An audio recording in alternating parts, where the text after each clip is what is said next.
Every life is made up of a series of choices. Sometimes they lead to pleasant results, sometimes to pain and disappointment. It isn't always easy to make the right choice, but with a little knowledge about what to avoid and support from friends, family, teachers, and coaches, there is no limit to the positive, joyful experiences you can have as a Plymouth High School student.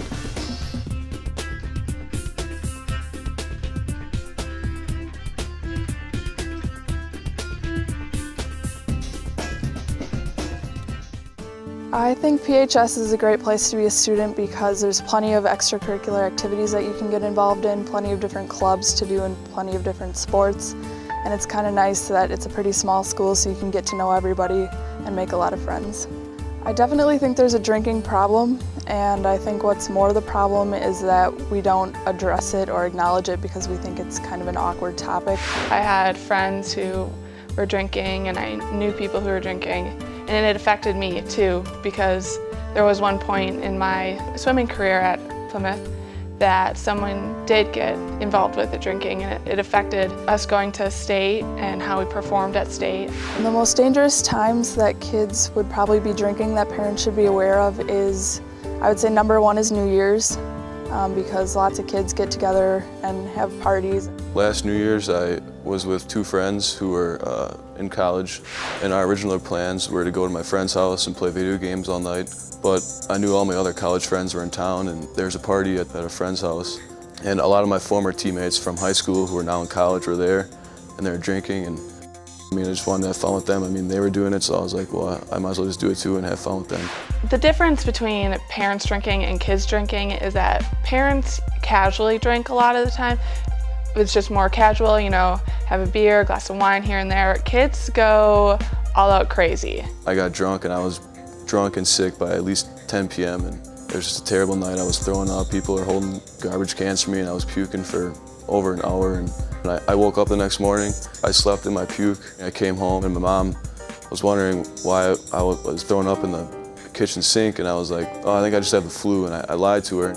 She let me alone for a little bit, and then I kept thinking, well, what am I going to do with basketball practice? I have practice now at 8:30, and I actually decided to turn myself in to the coach and tell my parents the truth. The basketball coach was actually my neighbor who lived right across the street, and I had to walk across the street and tell him what had happened. That was the hardest thing I had to do in my life.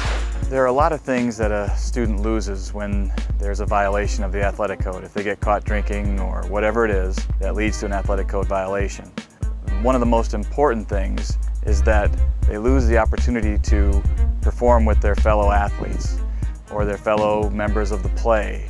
And a lot of people are relying on you as an athlete, as a participant, and if you're not there, it hurts them. And it's just not worth it. When you think about it, it's not just you, it could be 20 other members of a team or a cast, that they're all affected by your mistake. So I missed 3 games of basketball during the season, which was a huge deal for me because I just loved to compete and I couldn't play in those 3 games. But then telling my teammates what had happened, that was so hard just because I just knew I let them down.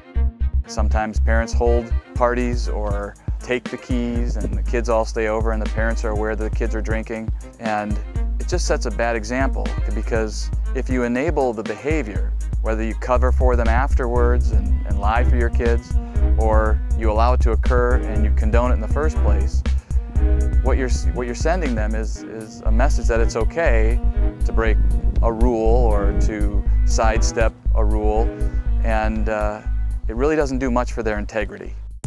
The idea that when you get together for a party, for a Packer game, for a Badger game, or just any type of family get together, you bring out alcohol.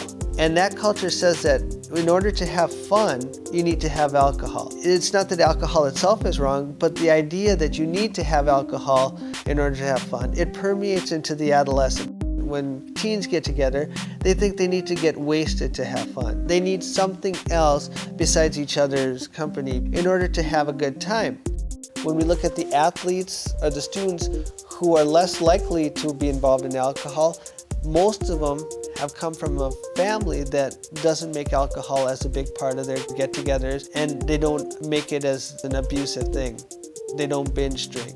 So many parents, I think, look at when their child makes a bad choice, that it's a direct reflection on them.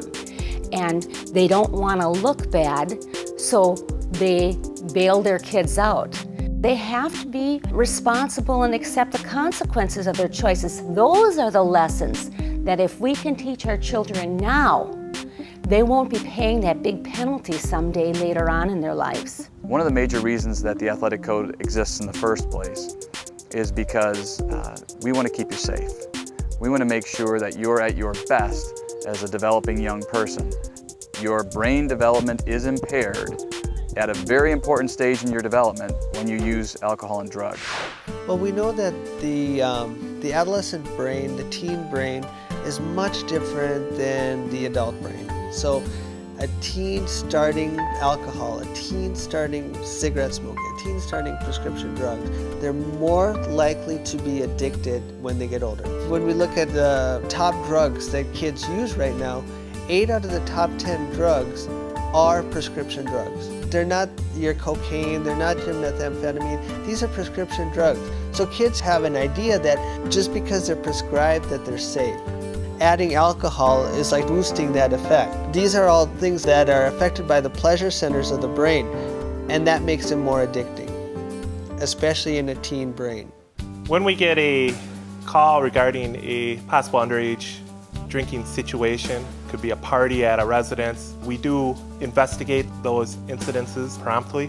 We're looking at consequences of a fine plus court costs, which in the city of Plymouth would run about $177. They have to appear before a judge with the parents.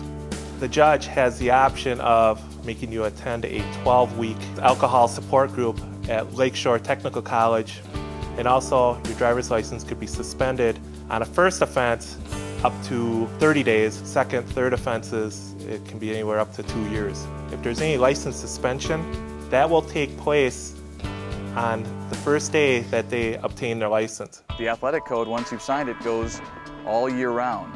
So that includes summer, that includes graduation parties of your older friends, that includes when you're not in your season. And loitering in the presence of alcohol can get you a violation, even if you weren't drinking or weren't using drugs. What happens is you go to a party, there's alcohol at the party, you stay there, you don't try to leave. We consider that loitering in the presence of alcohol. You can talk to your friends, and people around school know who's drinking and know who has parties like that, so you can avoid that if you want to. And then if you're actually in a situation where somebody is offering you alcohol or drugs, you can say something like, "This," and fill in an activity is so important to me and I don't want to mess that up, like soccer or my FFA, something like that, because you don't want to go against the athletic code. What kind of choices do you want to make as a teen? Are you going to put yourself at risk? Are you going to put your future at risk? Are you going to get into the car with someone who's drinking and driving? Are you going to try that one Vicodin? Are you going to try that one Xanax? If you can say to yourself, okay, I'm not going to have that alcohol, I'm not going to have that cigarette, I'm not going to have that drugs, and you can get yourself to age 21, you're, number one, not going to maybe even want it after that. Number two, you're less likely going to have a problem with it. We want you to do your best and to be safe. We just have been through it, and we know that you can't be safe and at your best when drugs and alcohol are involved. I was the lucky person who got to do a notification to parents in regards to their teenage child who was involved in a serious accident. And it was an alcohol-related type accident. She ultimately did succumb to the injuries. My eyes really awoke into the issue when I saw the parents' faces as I was, relaying this message to them. That will stick in my mind for the rest of my career in my life.